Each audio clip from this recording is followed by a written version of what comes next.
Hey guys, Jamie here. I know that this is weird because I don't post videos like ever, but this warrants a video post. So um, I'll try to make it as short as I can, but I wanted to share with you something that the Lord gave me in a dream. And those of you who know me know I do not share stuff like this. I only will share this kind of stuff if I know for sure that this was something from God. And it definitely was. So the dream starts off with me in a church, and I'm with probably like 10 other ladies or so. And we are in this room and we are prepping for a huge celebration that's about to happen. Like it was definitely like a wedding or a feast or something like that. So we had all these beautifully colored linens on this table, and we were inspecting them to make sure that they were the highest purity and quality.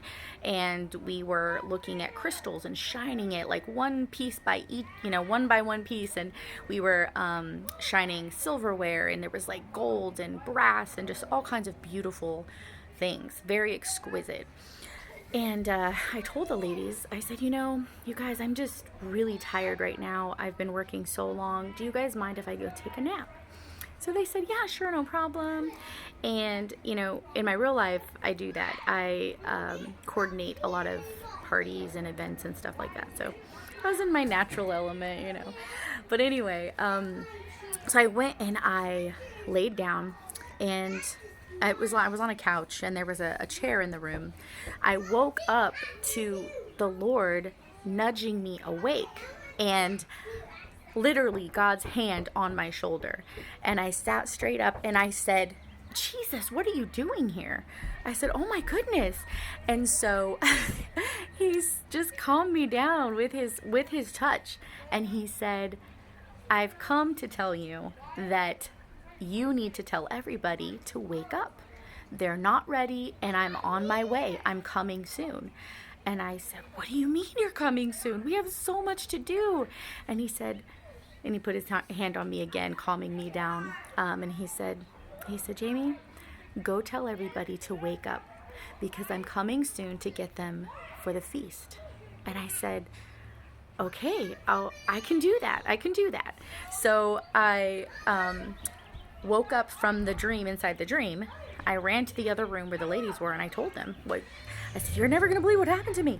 Jesus just came to visit me. And so I told them the dream, and they were like, but we are doing everything. What else can we do? And I said, well, the dresses aren't ready. We haven't finished the dresses, And so we started working faster, and then I woke up from the dream.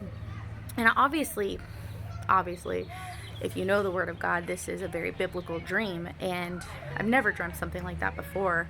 But, in the Bible, there is a parable about the 10 bridesmaids, and there are 10 of us getting ready to meet our groom.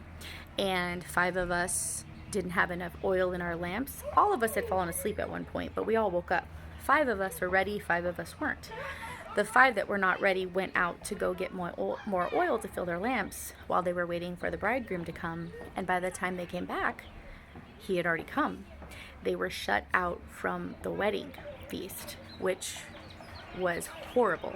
And so this, parable is about preparation. It's about being ready for the Lord's return, being ready to be a part of this wedding feast. So obviously my dream was about that. But there's a lot of other things in the Bible that you can look at that are supportive of that. But I wanted to share that with you because, number one, if you are a believer, meaning you are a true Christian, you believe the Bible, you believe the Word of God, you have a relationship with Jesus, you know Him intimately in your heart. This dream is a warning to take inventory of your heart, take inventory of yourself, and wake up. Wake up, wake your family up, wake your friends up. You need to be prepared. It's not enough just to know Jesus here. You need to know Him here. That is what makes you a true believer, as well as obeying the commands of Christ, loving your neighbor as yourself. These are all part of this walk, of this journey of a Christian. And so if you don't know Christ, you're not a believer, you're not a Christian, this is a time for you, because you're listening to me right now, and it's not an accident, it's not a coincidence. This message is for you too.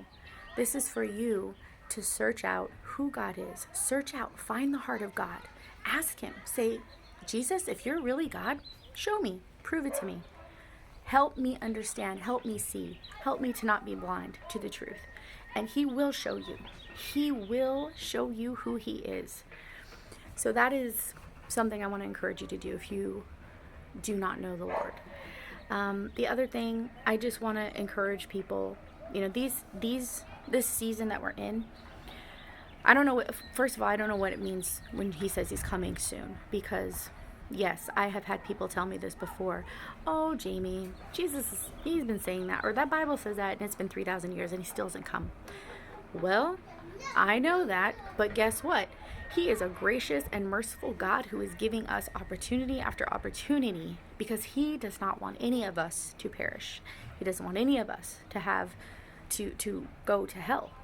He is merciful. He is loving. That is why he's giving us time. But he also tells us, don't let this day be taken like a thief in the night.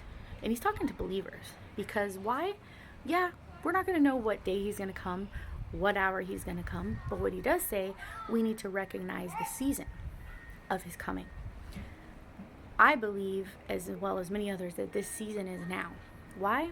Because there's so many events prophetically and things that have happened prophetically and biblically that have already been fulfilled. There's not that much left to fulfill, y'all. There's just not. So this season, all of the signs are accelerating at like a rapid pace of things being fulfilled, one after the other. I mean, one after the other. So if you're not aware of that, then you are asleep. You're not awake. And there's people who don't believe that Jesus is coming back in the twinkling of an eye, but he is. You're wrong. He is. It's in the Bible. It's clear. Research it for yourself. Don't listen to me. Don't listen to anybody. You need to research it for yourself. And then the other thing too is, I just want to encourage people not to be fearful, not to be afraid, especially during this season. We have all of this craziness going on, and the world is going a certain direction that we really don't want it to go. But we do have a God who knows the beginning from the end. I mean, that's the point, guys. He is our blessed hope. His return is our blessed hope. So don't let people take that away from you. If you guys have any prayer requests, you guys want to contact me, you can write me on my Facebook. I'm happy to pray for you. And if you want to argue, you can argue, but I don't waste my breath with that kind of stuff. I tell you, this is what he told me to say, this is what he told me to do. So you can either listen to the warning and heed it, or you can make a decision to ignore it. But I've done what I've been asked to do. So I love you guys. I really do. I'm here if you guys have any questions or you need prayer. Other than that, God bless you.